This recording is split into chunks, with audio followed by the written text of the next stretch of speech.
Yeah, Brooke, as of this point, the indication we had was from U.S. Senator Amy Klobuchar tweeting about charges for the three officers. I can now tell you that based on our review of court records that have just posted, all three officers that were seen on that video have now been charged. We're talking about J. Alexander Kuhn, Thomas Lane, and Tu Tao, court records indicate, have been charged with aiding and abetting second-degree murder. Now, based also on those court documents, we see that the fourth officer, who had previously been charged with third-degree murder, we're talking about Derek Chauvin, court records indicate that his charge has now been elevated to second-degree murder. So we can confirm that according to court records here from the state of Minnesota, all four officers, Brooke, that were involved in this incident involving the death of George Floyd have been charged by authorities. Josh Campbell, thank you so much for that. And Elliot and Ellie, I want to bring you back in, but let me just sit on that for a second. George Floyd died, was killed a week ago Monday. And here we are on a Wednesday. And you now have all four officers, right? They were immediately fired.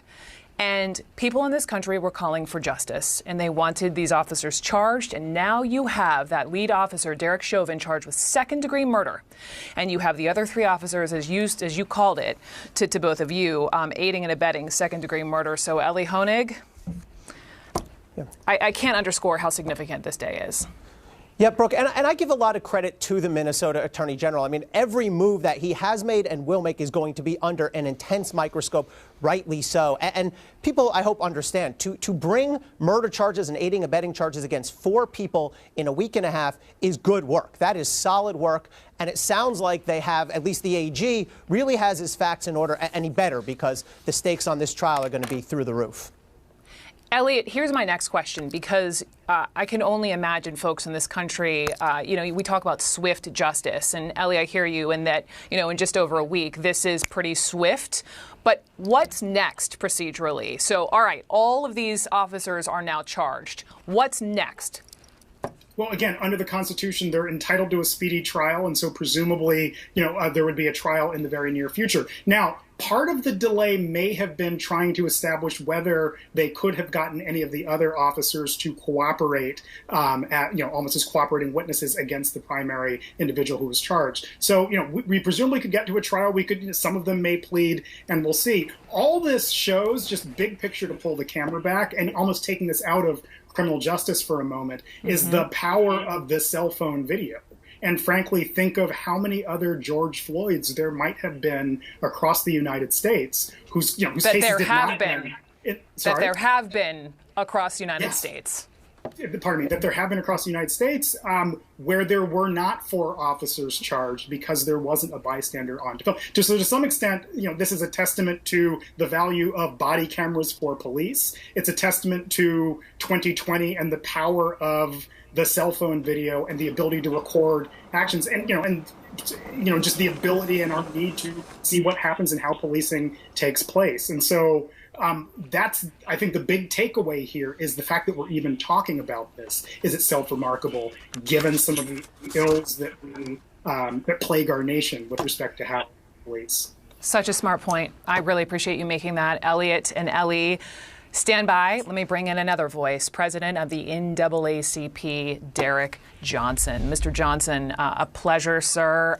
You've heard us discussing the news. All four of these officers charged, the first of whom his charge is now elevated to second-degree murder. Your reaction? I think this is a good day. First, for all of the people who had to witness an individual, a human, a man be murdered in broad daylight by officers, with individuals standing by pleading with him as he pled for his life. But it's also a good day because the community was victimized a second time by a district attorney who refused to bring the charges. It is unfortunate that this district attorney, one person, held not only that city hostage, it held the nation hostage, because of his refusal to bring the charges that was so obvious to everyone who viewed that video. 8 minutes and 46 seconds, the man lay there and he pled for his life. And that district attorney could not bring himself to bring the charges that we are now thankful that the state attorney general had the courage to do what's right. Justice will probably get served now. Derek Johnson, please, sir, do me a favor. Stand by, forgive me, but I do have George Floyd's son standing by, along with the family attorney, Ben Crump. So our correspondent, Sarah Seidner, is with the two of them. And please, Sarah, pass along my condolences to Mr. Floyd's son, and the floor is yours. So, first and foremost, we want to say that we are sorry for all that you have been through in this. Quincy Mason, Benjamin Crump here, the lead attorney for the Floyd family. Quincy, I know you want to speak. You just want to say your piece, so I'm going to let you do that right now. A lot of people want to hear from you, because nobody's going to know George Floyd better than his own son. I'm here with my family. We demand justice. My father shouldn't have been killed like this. We want justice. Plain and simple. Plain and simple. Justice. Benjamin, let me ask you about, and I see you holding Quincy there. It's very emotional.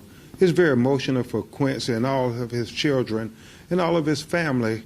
I mean, to have all of this thrust upon you, to witness this tragic killing of his father, and I don't want to get into the details because I don't want to put him through any further emotional agony than he's already doing, but it was a horrific death on top of losing your father. I can't imagine, and really, we are so deeply troubled and sorry for what you have been through. Benjamin, there are new details now coming out about the three officers and Derek Chauvin, the person with his knee down on Mr. Floyd's neck. He is being charged now in court documents with second-degree murder, and I'm sorry you have to keep hearing that over and over and over again. He's being charged with second-degree murder, so they have lifted the charge, made it higher, and they have now, as I understand it from our Josh Campbell, charged the other three officers in this case. Tell me what you are hearing and what you think about the charges that have now been meted out on these four officers here.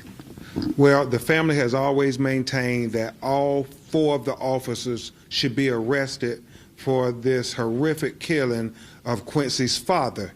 The charges against the officers, we believe, should be an aiding and abetting charge to the murder, or it should be a felony murder of some type, because we know if you cooperate or participate in the commission of a crime, then you can be held accountable for that crime as well. They do it to minorities all the time. And so we want equal justice in America.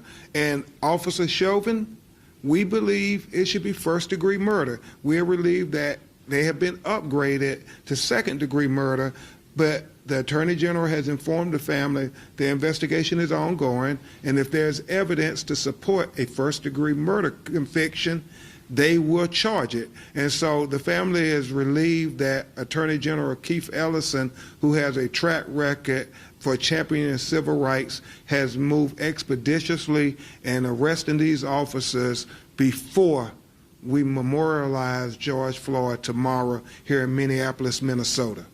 When you look at that video, when you stand with the family, when you hear from the family, and I know you don't want me to ask you a question, so I'm going to ask it to you, Ben. What did you see when you saw that video over and over again? What did you see in your mind? Is this based on race? Is this based on policing gone wrong? What did you see? Well, I saw, I believe, what everybody in the world saw, a man being tortured to death while he asked for them to take the knee off the neck because I can't breathe. He even called for his mama. And when you think about the natural order of things, mothers are the people who protect you when you first come in this world. And for him to call for her was more than just symbolic. It was an outward expression of complete, utter desperation from a dying man. And I'm not go further because I don't want Quincy to have to endure this, but it was torture. And so the Minnesota governor was right to look at human rights violations by the Minneapolis Police Department for probably other reasons in the last 10 years, but predominantly for that video that we all saw, Sarah, that we cannot unsee.